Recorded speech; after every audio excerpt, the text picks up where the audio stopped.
चले हम बात करते हैं what is Linux. Linux is an open source operating system. Operating system क्या होता है? ऑपरेटिंग सिस्टम जो एक हार्डवेयर के साथ कम्युनिकेट करता है, जिसको यूज़ करके हम काफ़ी सारे एप्लीकेशंस और सॉफ्टवेयर यूज़ कर पाते हैं, जैसे कि विंडोज़ हो गया, एप्पल के मैकबुक्स वगैरह हो गए, इवन के आप जो अपने स्मार्टफोन यूज़ करते हो इसमें एंड्रॉयड ऑपरेटिंग सिस्टम होते हैं, जिसकी मदद से आप काफ़ी सॉफ्टवेयर यूज़ कर पाते हो। लिनक्स की अगर अब बात करें तो ये पहचाना जाता है अपनी सिक्योरिटी और फ्लेक्सिबिलिटी के हिसाब से। चलें इसकी थोड़ी सी हिस्ट्री देख लेते हैं। ये 1991 में थॉरवर्ल्ड्स ने बनाया था। इसका ये जो नाम है लिनक्स, ये कहाँ से पड़ा है? लिनक्स प्लस यूनिक्स, क्योंकि ये लिनक्स के ऑपरेटिंग सिस्टम की बेस पर है, इस वजह से इसका नाम लिनक्स है। Linux plus Unix.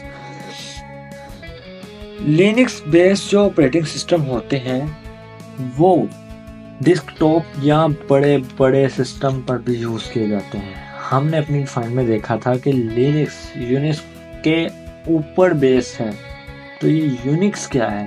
तो अब हम यूनिक्स की फाइन देखते हैं कि यूनिक्स है क्या।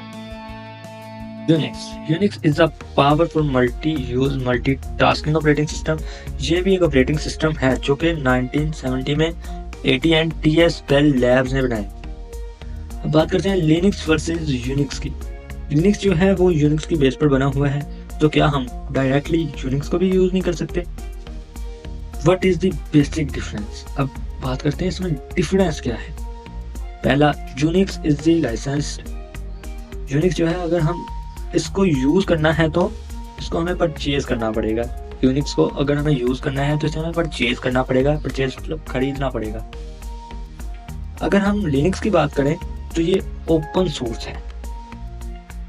जो लिनक्स है वो यूनिक्स के डिजाइन प्रिंसिपल पर बना हुआ है, क्योंकि ये जो यूनिक्स है अपने टाइम का बहुत बड़ा पावरफुल सिस्टम था। अब बात करते हैं Linux is the note and OS. अब आप सोच रहे होंगे पहले तो मैंने बोला कि ये ऑपरेटिंग सिस्टम है और अब मैं बोल रहा हूँ कि ये ऑपरेटिंग सिस्टम नहीं है, तो इसका मतलब क्या है? चलो इसको समझते हैं। लिनक्स को आप डायरेक्टली यूज नहीं कर सकते। इसका मतलब क्या हो? Linux is an open source kernel. It is not an complete operating system, but a kernel. अब आप सोच रहे होंगे कर्नल क्या होता है? Kernel is a core part of an operating system. ये सबसे इम्पोर्टेंट पार्ट ऑपरेटिंग सिस्टम का होता है। आपको एक एग्जांपल देकर मैं समझाता हूँ।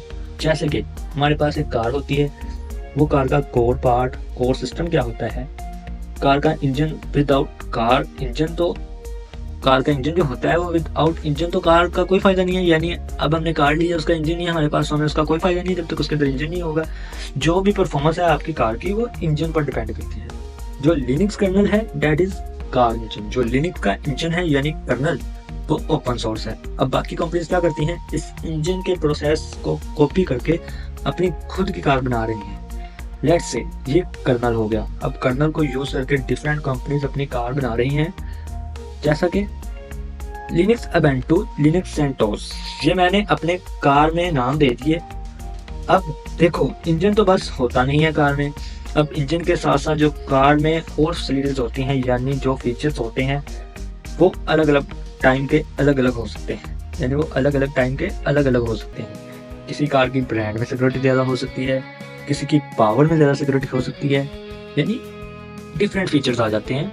वैसे तो नहीं है ना कि वो कार ऐसी है तो दूसरी कार जो न्यू आएगी वो भी वैसी होगी, उसके अंदर कोई ना कोई फीचर तो चेंज होगा। अब मैं इधर कार की बात नहीं आपको कर रहा, आपको मैं कार के इंजन नहीं समझा रहा, आपको मैं